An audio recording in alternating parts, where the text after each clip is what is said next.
దేవుని ఘనమైన నామమునకు స్తోత్రములు.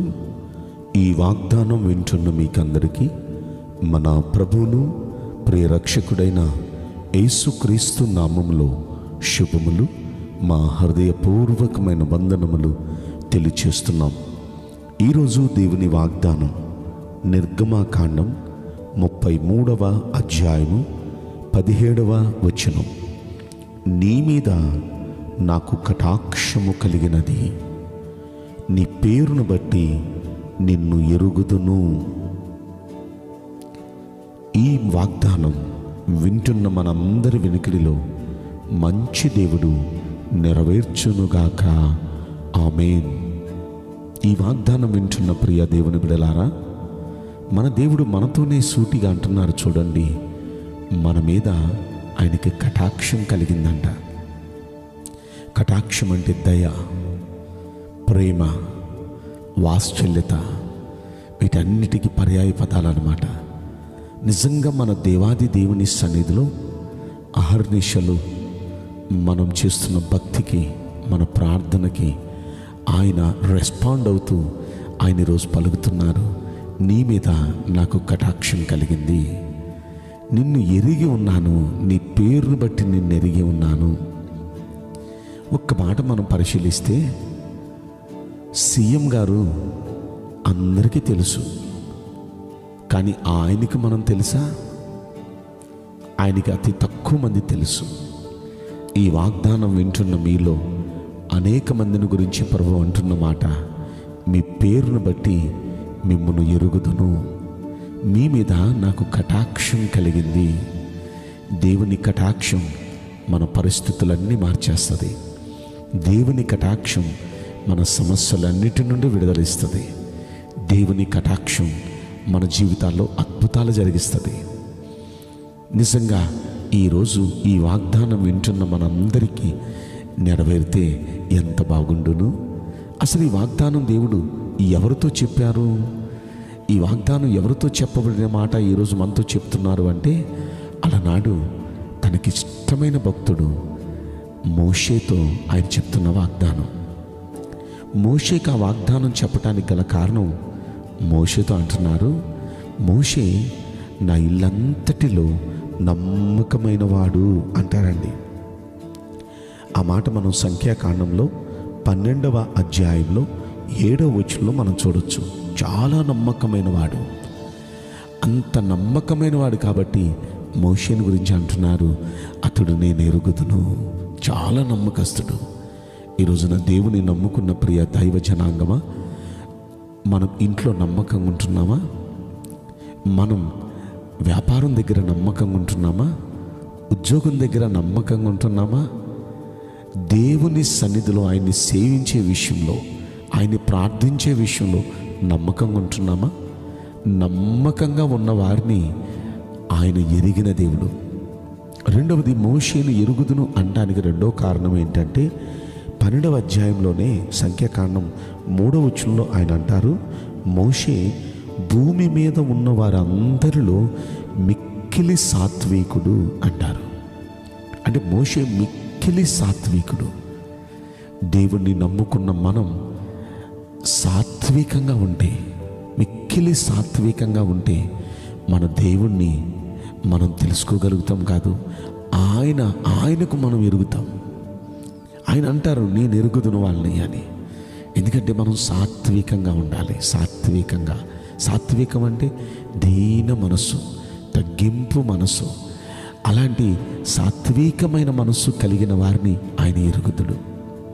ఈ రోజున మనం సాత్వికం కలిగి ఉందామా? మన తోటి వ్యక్తుల పట్ల ఎవరేమైనా అనుకోనివ్వండి, మనం దీనులుగానే వెళ్ళిపోదాం, సాత్వికులుగానే వెళ్ళిపోదాం. వారిని బట్టి మనం వారిలాగా మనం ఉండొద్దు. మనం సాత్వికులుగా ఉంటే ప్రభు అంటున్నాడు, నేను వారిని ఎరుగుదును.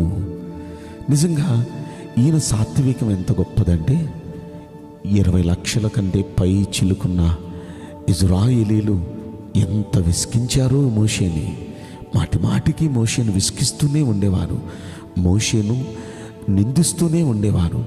అలాంటి పరిస్థితుల్లో మోషే వారి తరపున దేవునికి ప్రార్థన చేస్తూ ఉన్నారు.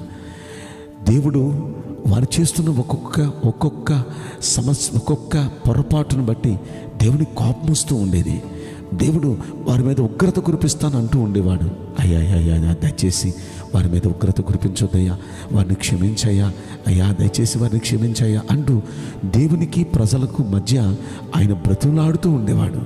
వారి తరపున ఆయన విజ్ఞాపన చేస్తూ ఉండేవాడు. వారిని క్షమించయ్యా, వారి మీదకి శిక్ష రానియొద్దయ్యా అని మధ్యలో అడ్డుపడిపోతూ ఆయన ఎంత సాత్వికం. అటు ప్రజలను ఓర్చుకుంటూ, ఆ ప్రజలు పెట్టే ఆ సమస్యలన్నీ ఓర్చుకుంటూ వారికి సర్ది చెప్తూ ఉండేవాడు, వారికి చెప్తూ ఉండేవాడు. ఇటు దేవుని కూడా ఆయన కోపాన్ని కూడా చల్లారుస్తూ ఉండేవాడు, చల్లారుస్తూ ఇటు అటు కూడా ఆయన ఎంతగా సాత్వికంగా. అందుకే అంటున్నాడు, నీ మీద నాకు కటాక్షం కలిగిందయ్యా, నీ పేరును బట్టి నేను ఎరుగుదునయ్యా, కారణం నువ్వు నమ్మకమైన వాడివయ్యా, కారణం నువ్వు మిక్కిలి సాత్వికుడివయ్యా, అందుకు నీ పేరును బట్టి నేను ఎరిగి ఉన్నాను, నీ మీద కటాక్షం కలిగింది నాకు అంటూ ఆ పైన అంటాడు, నువ్వు చెప్పింది చేస్తానంటున్నాడు. నువ్వు చెప్పిన మాట ప్రకారం నేను చేస్తాను అంటున్నారు.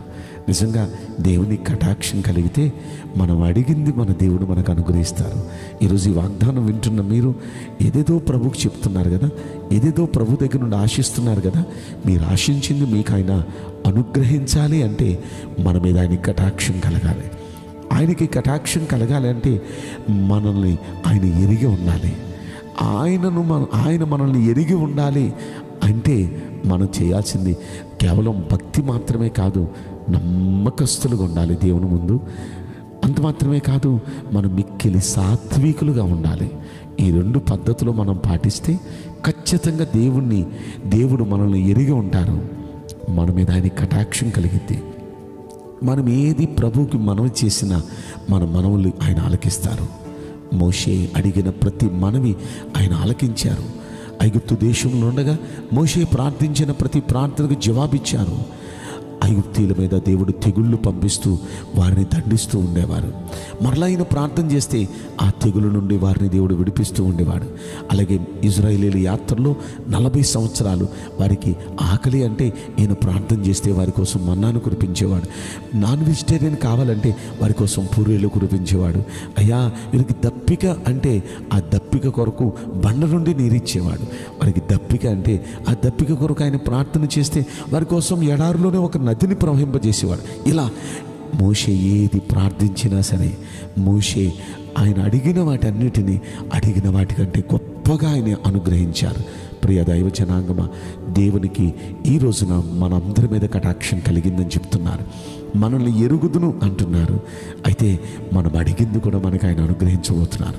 ఈ వాగ్దానం వింటున్న మనందరి వినికిడిలో ఖచ్చితంగా ఆయన కటాక్షించి మనం అడిగినవన్నీ మనకు అనుగ్రహించునుగాక. ఆమేన్. నేను మీకోసం ప్రార్థన చేయబోతున్నాను. పరిశుద్ధుడా, ప్రేమగల యేసురాజా, మీ పరిశుద్ధ బంగారు పవిత్రమైన నామమునకు నిండు మనసుతో కోట్ల కొలదిగా స్తుతులు, స్తోత్రములు, వందనాలు చెల్లిస్తున్నాం. ఈ వాగ్దానం వింటున్న ప్రియుల జీవితంలో దయచేసి ఈ వాగ్దానం నెరవేర్చి కృప చూపించండి. వారు అడిగినవన్నీ వారికి మీరు దయచేసి మీరు అనుగ్రహించండి. ఎందుకంటే వారి మీద కటాక్షం కలిగింది అన్నారు. దయచేసి అందరి మీద, ఈ వాగ్దానం వింటున్న వారందరి మీద మీ దయ చూపించండి, మీ కటాక్షం కురిపించమని, ప్రతి వ్యక్తిని మీరు ఆశీర్వదించమని ఈ కొద్ది మనవులు నజరేయుడైన యేసుక్రీస్తు ప్రశస్తమైన నామములో మిక్కిలి వినయముతో ప్రార్థించి బ్రతిమలాడి వేడుకుంటున్నాం ప్రియ పరలోకపు తండ్రి. ఆమేన్. May God bless you all. Thank you.